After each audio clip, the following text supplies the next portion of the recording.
সুখবর, কৃষক বন্ধু থাকলেও মিলবে সুযোগ, মাসে 1500 টাকার অনুদান, ডাব্লিউবি যুবসাথী স্কিম নিউজ। সুতরাং এতদিন ধরে যাদের সন্দেহ ছিল যে যারা কৃষক বন্ধু টাকা পাচ্ছে তারা কি যুবসাথীতে টাকা পাবে বা আবেদন করতে পারবে কি, তো তাদের এই সন্দেহ এই পোর্টালের মাধ্যমে দূর হলো আশা করা যায়। তো এখানে বিস্তারিত খবর যেটা বলছে, ডাব্লিউবি যুবসাথী স্কিম নিউজ, রাজ্য যুব সমাজের জন্য অবশেষে এলো গুরুত্বপূর্ণ আপডেট।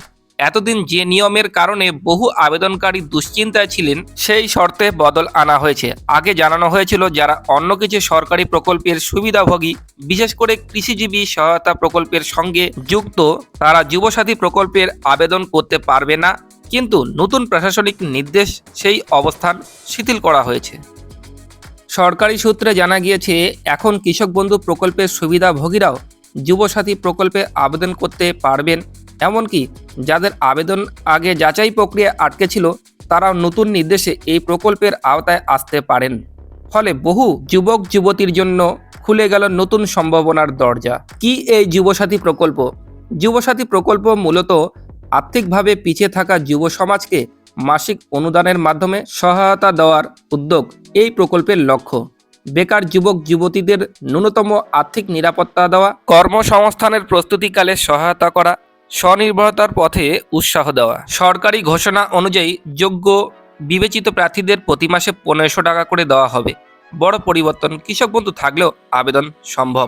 এখানে আরও বলেছে, আগে জানানো হয়েছিল কৃষিজীবী সহায়তা প্রকল্পের সঙ্গে যুক্ত থাকলে যুবসাথীতে আবেদন গ্রহণ করা হবে না, কিন্তু সাম্প্রতিক আপডেটে সেই সীমাবদ্ধতা তুলে দেওয়া হয়েছে। এখানে আরও বলা হয়েছে এর ফলে কৃষক পরিবার থেকে আসা যুবকরাও আবেদন করতে পারবেন। পূর্বে শর্টলিস্ট না হওয়া আবেদনকারীদের পুনর্বিবেচনা করা হতে পারে। গ্রামীণ এলাকায় আবেদনকারীদের সংখ্যা বাড়তে পারে। এই সিদ্ধান্তকে অনেকেই ইতিবাচক পদক্ষেপ হিসাবে দেখছেন, কারণ গ্রামাঞ্চলে একই পরিবারে কৃষিকার্য ও বেকারত্ব দুটিই বাস্তবতা। এখানে আরও একটা খবর উঠে এসেছে যেখানে বলা হয়েছে লক্ষ্মীর ভাণ্ডার নিয়ে কি অবস্থান, মানে যারা ইতিপূর্বে লক্ষ্মীর ভাণ্ডারের সুবিধা পাচ্ছে তারা কি যুবসাথীতে আবেদন করতে পারবে। তো এখানে ছোট করে একটু বলা হয়েছে, আমি সেটাও আপনাদের শেয়ার করছি। এখানে বলা হয়েছে বর্তমান তথ্য অনুযায়ী লক্ষ্মীর ভাণ্ডারের সুবিধাভোগী মহিলাদের ক্ষেত্রে এখনও কোনো আনুষ্ঠানিক শিথিলতা ঘোষণা করা হয়নি, অর্থাৎ আপাতত যারা এই প্রকল্পের অর্থ পাচ্ছেন তাদের আবেদন গ্রহণে সীমাবদ্ধতা থাকতে পারে। তবে প্রশাসনিক নির্দেশে পরিবর্তনশীল, ভবিষ্যতে নতুন আপডেট এলে তা স্পষ্ট করা হবে।